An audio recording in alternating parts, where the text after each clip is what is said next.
Yes guys, we've finally made it. We're here on YouTube. It's been a long time coming and I'm really excited to have you all here. For those that are thinking, who's this bloke? My name is Simon, also known as the Mutt, and I'm a professional dog trainer and have been for some time over the last 14 years. So YouTube is something that I've been promising for a long time. We're now finally here. I'm really excited to share it with you. The style of the channel is going to be like a cinematic vlog. Now, before you I wasn't looking at the camera. With some obviously educational stuff, some tutorials, lots to do with my dogs, coming behind the scenes with clients. A little bit of a Mutt universe soap opera, if you like. So today, first episode, you're going to be coming on day in the life with me as a dog trainer. So we're going to be going, we've got a boot camper in, so this person's going to be working with me for the next 5 days. So you're going to come on that with us, potentially a couple of other sessions, bit of time spent with my dogs. So yeah, we're going to head out very shortly. First thing I do want to do though, is introduce you to my dogs. This is the queen of the Mutt brand, which is Olive. She's actually the logo, aren't you girl? She's actually originally Brooke, my girlfriend's dog. She was super naughty, weren't you, when we first met? We'll be getting into Olive's story, no doubt, at some point. And yeah, Olive is a super important dog to me. I know it sounds obvious because she's my dog, but she has taught me a crazy amount for the reasons that you wouldn't think in that. Quite lazy, demotivated. So this is her chair, this is where she sits and looks down on everyone.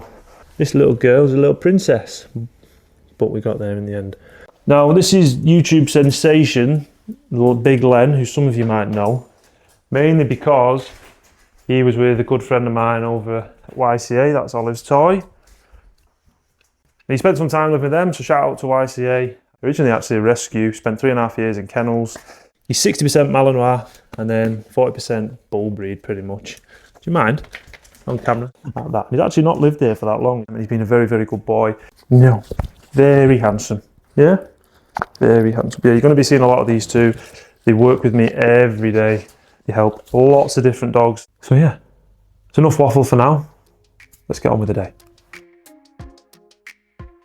Who's in there? Look. In you go, girl. Hey, you're very handsome.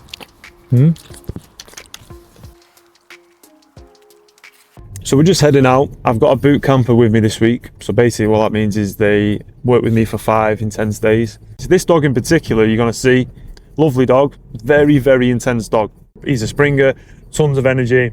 They want more control. They want to be able to get him off the lead. They want to give him more freedom. So this week we're going to be focusing on teaching him some recall, proofing it, getting him off the lead, working on his loose lead walking. The big thing as well, I want to get him playing. You will see this in a lot of my videos. Play is so bloody important, and you'll hear so many dog trainers talk about it, and it's a bit of a buzzword at the minute, but I'm going to explain as we go why play is so important. And you're going to see it for yourself within some of these sessions. So we're heading there now mainly because the traffic is horrendous.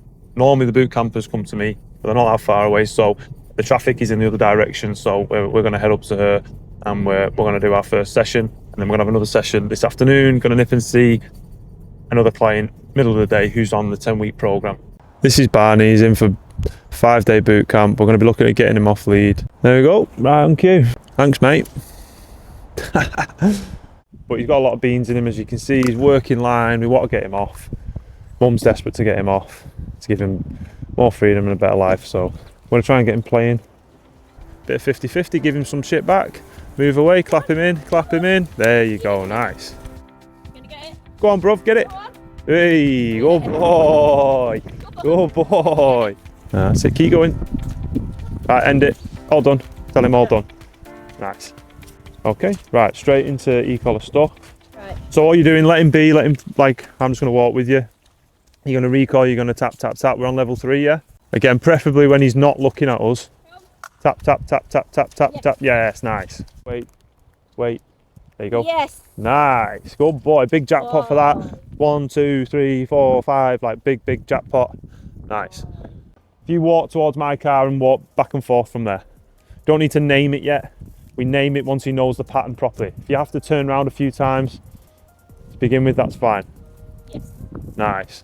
This is what we almost have to say to the dog, is nothing's changed. We're still just doing loose lead walking. I don't know what you're doing, but we're doing loose lead walking. We're just walking A to B, you're in the pocket, I'm going to pay you. If I turn, you turn. If I turn this way, you come with me. If I turn that way, you come with me. And as a byproduct of all of that, we get a dog walking a little bit nicer on the lead. Got to get Len playing just as a bit of an added distraction. Oh my goodness, you are a big scary wallet man. Out. She's really, really good. So it was the first session, second day with Barney. Really, really productive. Actually got him playing properly, which is a massive thing for me with any dog, is getting the dog to really unlock that play within them. Started working on our loose lead walking, and to be honest, on day 2 of the boot camp, it's more teaching the dog the mechanics. It's more, it doesn't have to be super flash, super pretty, but it's more the dog understanding where the pocket is, spaces that we want them, when they're going to get paid, when there's going to be a consequence, that kind of thing. So yeah, really good session. What I will do though is I will put up video review, because there will be one, because there is every single week, at the end of the video, so you can see where they're up to, maybe even some updates, and just general feedback of how they found the 5-dayer. So now we're heading over to do another session with a dog who's on the programme. So we're just going over to do that, and I'm going to be back with Barney this afternoon and pick things up from there. But the difference is the dog knows exactly what to do with that pressure, and the boom, straight back in. Not, oh, don't know what to do with this is horrible. Do another one last silent one for me, so we can definitely know for sure. Tell him ready before you get the toy. So really prep him, ready. And you want to see like oh yeah, what we doing? Are you ready? That's it. Ready? Then present the toy.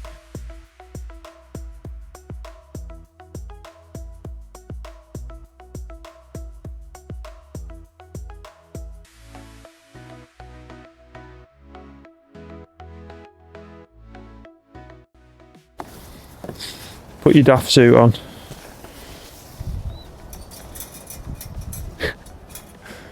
Your YouTube debut. So, as much as I'm a dog trainer, I like a nice house. We like a long-haired dog. You spend your life cleaning dogs. She looks like a It is what it is. Ah, come on then. Olive, let's go. People are usually great at telling the dog what to do. It's the rubbish at telling the dog what not to do. I'd rather tell the dog no, or give the dog a little bit of pressure on a knee collar like that to go, mate, you can have all of this and everything else that you could possibly ever want. This is your donkey work, not mine. Chuck a left turn in when he's not expecting it. I'm not ripping his head off, but I'm not hanging around either. That makes sense. Yep. Again, he's a cracking dog. He does not need a firm hand in that sense, but he does need structure. He needs clarity of, hey, no, not now. Hey, get out of my way. No, not here. Well done, mate. Loads of payment. Yeah. We know for a fact he can work in distractions like that, and he knows the mechanics. It'll be him fighting his own head, if that makes sense, because it's like, oh, this and that and this and that. But that was really good. Your handling's really good. It's really, really nice.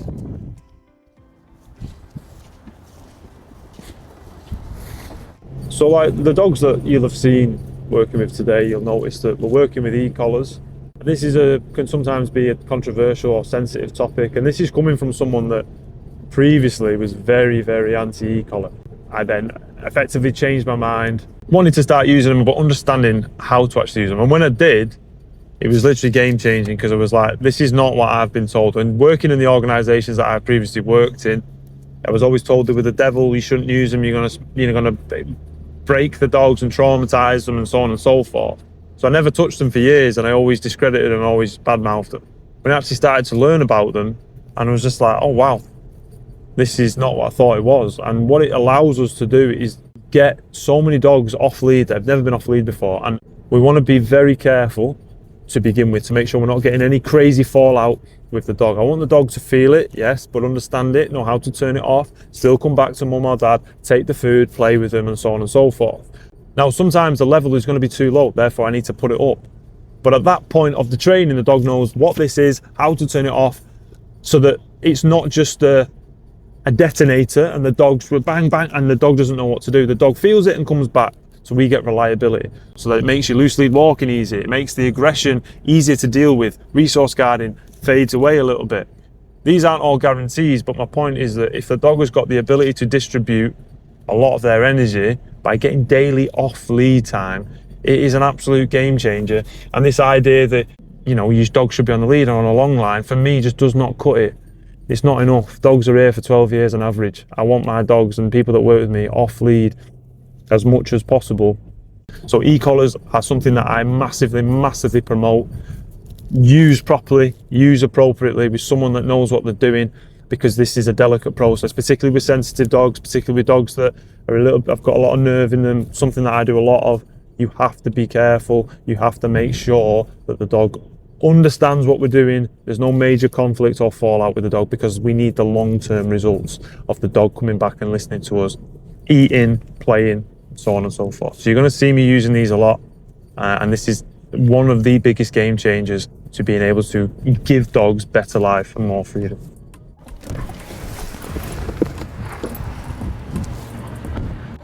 Come on then, that way. Like the steepest ginnel on the planet, innit, Len? So yeah, good day. Pick up some poo while we're in here. All the glam moments. Right there.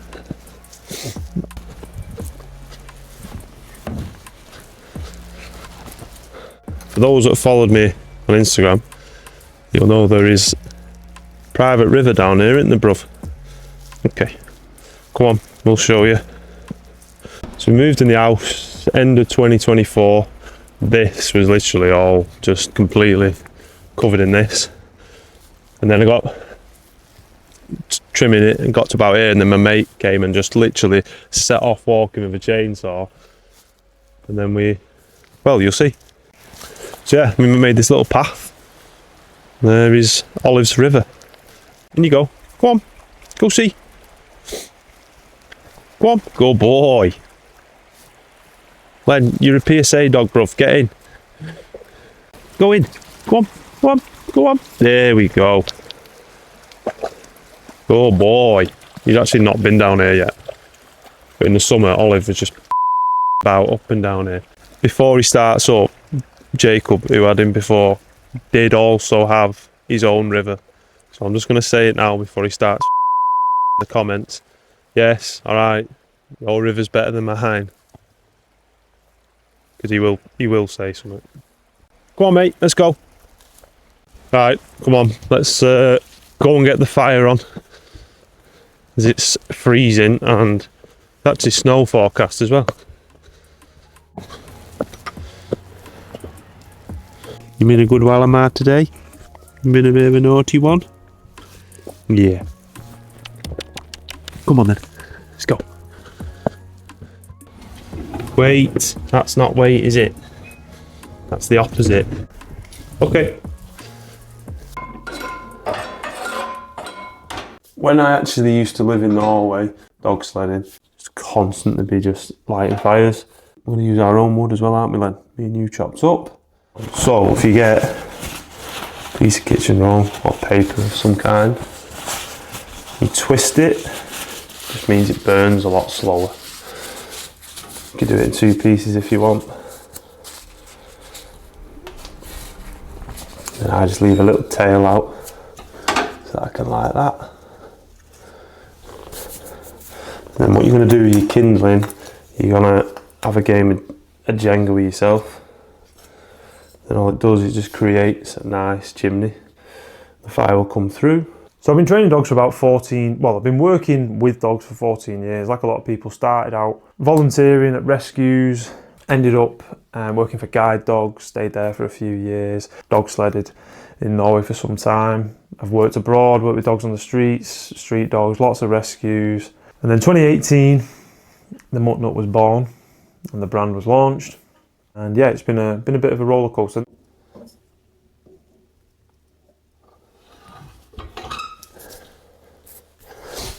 Job's a good one. There we go, guys. Day finished and the first YouTube episode all wrapped up. Hope you enjoyed it. There's going to be obviously a lot more coming out. The next YouTube video will be by the end of the month, and it's going to be about these two. Their story, their training journey, what we're doing now, plans with Len, in terms of he's going to be competing in a protection sport. So we'll go into that in a little bit more detail. Equipment I'm using, what we do on a day-to-day basis, some tutorials, so on and so forth. So that's going to be coming out by the end of the month.